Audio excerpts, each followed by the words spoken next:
தாவேக்காவில் சேருவது என்பது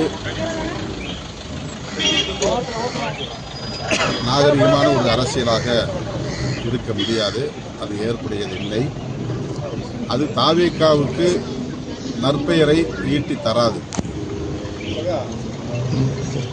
அவர்கள் மீதான நம்பகத்தன்மையை களங்கத்திற்கு உட்படுத்தும். அதிமுகவில் உள்ள முன்னணி பொறுப்பாளர்கள் அந்த கட்சியில் நிலவுகிற குழப்பத்தின் காரணமாக இன்னொரு கட்சியிலே சேருவது என்பது வேறு. ஆனால் மக்களால் தேர்ந்தெடுக்கப்பட்ட சட்டமன்ற உறுப்பினர்கள் பதவியை ராஜினாமா செய்துவிட்டு தாவேக்காவிலே இணைவது என்பது இயல்பான ஒரு நடவடிக்கையாக கருத முடியாது. அப்படி பொதுமக்களும் நம்ப மாட்டார்கள். எனவே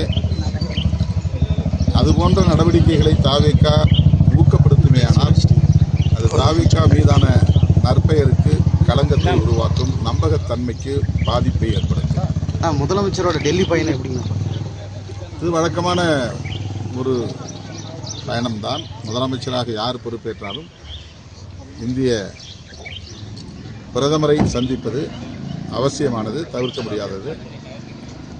அதை வரவேற்கிறோம். இந்த விவசாயிகள் பயிர்க்கடனையும் முழுமையாக ரத்து பண்ணணும்னு நிறைய கோரிக்கைகள் இருக்கு. தேர்தல் வாக்குறுதிகளில் விவசாயிகளுக்கான பயிர்க்கடன்களை முழுமையாக தள்ளுபடி செய்வோம் என்று தாவேக்கா அறிவித்திருக்கிறது என்பதை இப்போது விவசாய சங்கங்கள் சுட்டிக்காட்டி வருகின்றன. நிதி நெருக்கடி காரணமாக உடனடியாக அதை செய்ய இயலவில்லை. படிப்படியாக செய்வோம் என்று அரசின் தரப்பில் சொல்லப்பட்டிருக்கிறது. பொறுத்திருந்து பார்ப்போம்.